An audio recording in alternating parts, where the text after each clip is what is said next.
Guys, welcome back to my YouTube channel. My name is Piper Jasmine. I'm a third-year medical student currently living in Atlanta, Georgia, and that this is a really big season for a lot of people. Application season is here.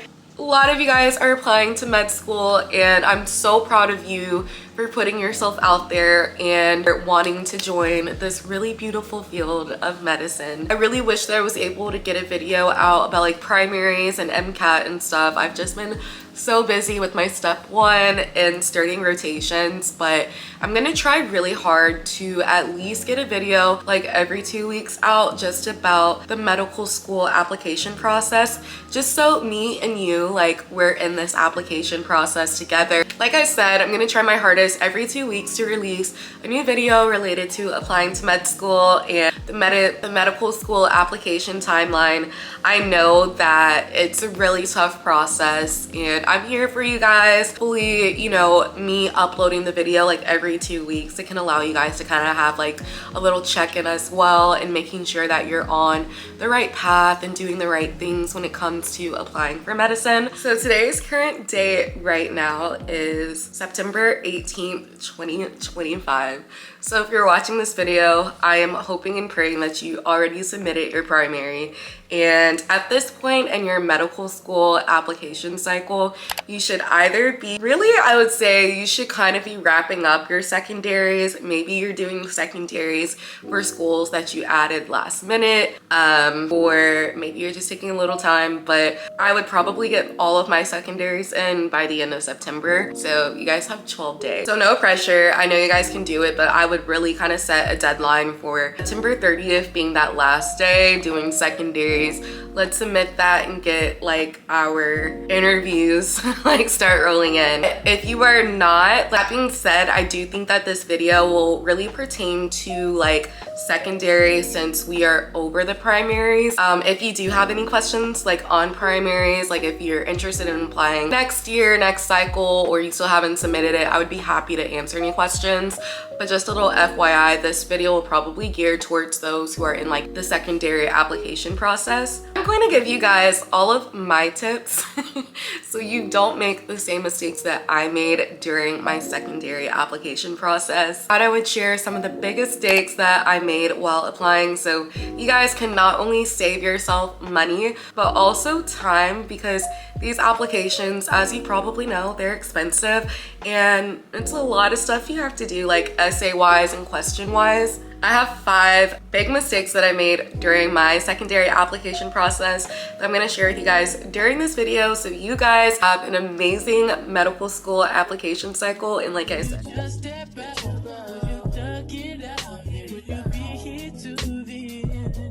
little breakdown of what the secondary application is. So when you apply to med school, you have a primary application and a secondary application. I'm not gonna get too in depth with primary because that should be it already in all honesty. With your secondary application, the medical school itself will actually send you another application, and those questions really just pertain to the school, its program, its goals, and you. Another application, and with my experience from the secondary applications, they were pretty much just like short answer essay questions as well. So sometimes I think it's really dependent on the school as well with how many questions that they have. Like I had applications with like maybe 3 essay questions and then applications with 5. So it really just depends, and that's why I really recommend getting your primary in early so you have enough time doing all of your secondary. Now that we got the secondary background information out of the way, I'm gonna share with you guys my first mistake that I made. I can't exactly remember the medical schools that I applied to. I have a whole video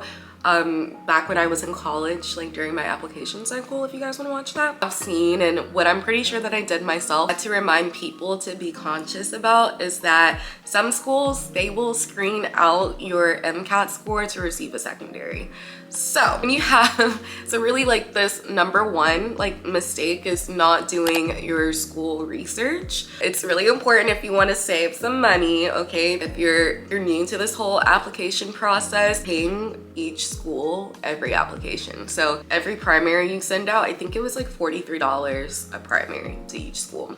And then the secondary varies from school. I had secondaries that were like $50 and then secondaries that was like $127. So you don't want to send out your primaries to schools where you are screened out of their secondaries. Some schools, they do have requirements in order to receive a secondary application. And I think what's different about it and how it kind of trips people up is you have to actually go on to that school's the school's like admission webpage and kind of see their requirements and stuff. However, when you do your primaries, it's all within the AAMC. So unless you also buy like an additional database on top of that, it's not like just out there in red, like, oh, you have to have a 510 to receive a secondary. You have to like dig a little deeper, and that's how they get your money.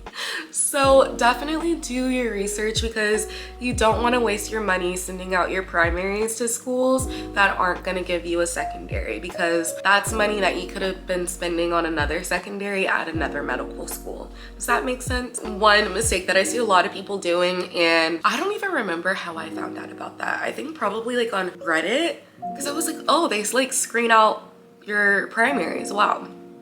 So yeah. And another mistake, I did this when I applied, and I have shared this along with many of my friends and many of my mentees. But this kind of once again falls under researching your medical school. Like just don't apply to every medical school that you want to because you just want to get in, because guys, it's really hard. They be screening stuff.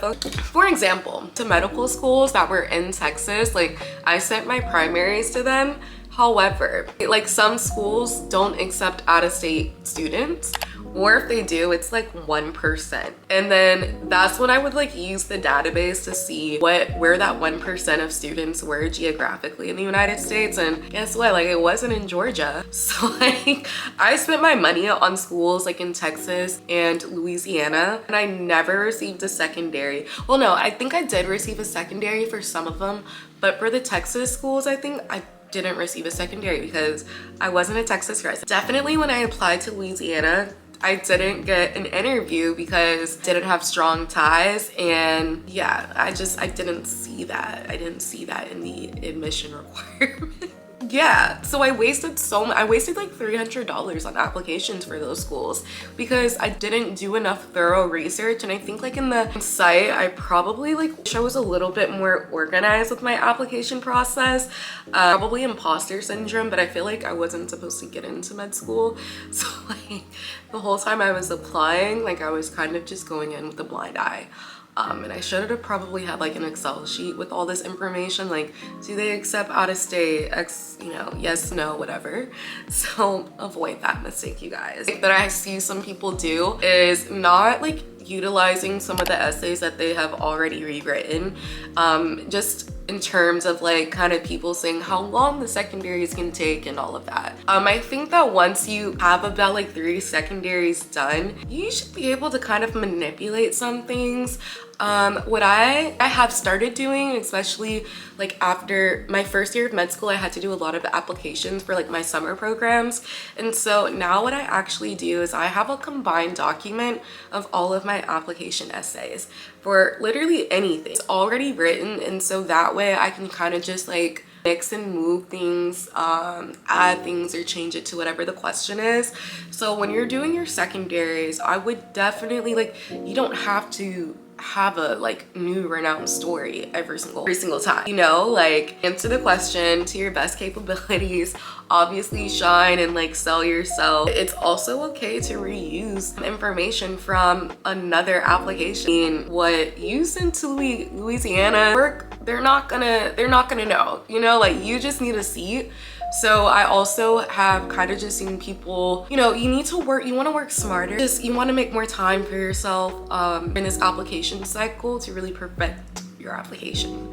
So don't spend a whole bunch of time on like essays and stuff when, you know, you don't have to overthink every single question and think that every single question has to be like award-winning. It's okay to copy and reuse some of the stuff that you're using. As long as it's good, if it's good. Don't just do it to do it. And I have a doctor's appointment, so like, we're gonna have to hurry this up. Okay, another mistake is rushing to submit. I do think that sometimes people do this in their application, like they think that they're running behind. They think that they're not gonna get an interview if they don't submit soon. And honestly, I think sometimes if you feel like that you're really rushing to submit and that your application isn't really well crafted, then it might be something to think about pushing back another cycle. Everyone knows that applying to med school is really hard and really competitive. So I do think that it requires some organization and some discipline throughout the whole process so you don't get behind and so you don't feel rush, because there are a lot of components to applying to med school. You have the MCAT, have your like letters of rec, have your work and activities, you have your primary, your secondary. So it's a lot. It might not do you any benefit if you rush your application and, you know, your personal statement isn't unique, your secondary isn't really unique or really explaining why you want to go to that school. You can't just keep saying I want to help people. So you really want to make sure that you give yourself enough time, and also remind yourself that it's okay to have a setback. Like, you would probably much rather want to save money, time, and, you know, allow yourself to craft a beautiful application so you don't have to go through the whole process again. Like, everybody wants to apply to medical school more than once, and I think that it would be very beneficial for anyone who find themselves in that position to take a step back, reflect, and see, okay, I grew up for this next cycle, how can I go ahead and perfect everything now, so like when May 1st hits, I'm just gonna go ahead and submit my primaries, I have my secondaries written, just checking my emails every day. And yeah, don't rush yourself. You don't want that, because I have seen people who have gone through a lot of cycles, and it's okay. Like I said, I'm sure it's mentally, financially exhausting to continuously apply them. Okay, so next is a mistake that I sometimes see, because I'll read some applications and essays, but your personal statement, you want to utilize resources in drafting your personal statement. Go to your college career center. Go like find a mentor. A lot of generic statements like, I just want to help people, or I see, like, not trying to be rude to anyone, but like, a lot of stories, it gets to a point where it's redundant. So you have to figure out what makes yours personal, and sometimes just writing out drafts, just thinking about what has happened in your life, that can help. But you want to stay away from the generic of like, I just really like medicine, I like science, I want to help people, because that doesn't set you apart. That's probably what 90% of the applications say. So dig deeper, look within yourself. Like, I even had to ask my mom stories about myself, like growing up, like what did we experience growing up, so I could write about it. So obviously I don't remember what happened when I was 4. I don't remember how I acted when I was 5, but my mom does. So even sometimes like going the extra mile and asking those who've been in your life and have seen you from another perspective, that can give you like some juju, some motivation to craft a really well written like essay, question, or personal statement. Last mistake that I see is that people don't start their secondaries early enough. Theoretically, as soon as you submit your primary, you guys, you can start writing your secondaries.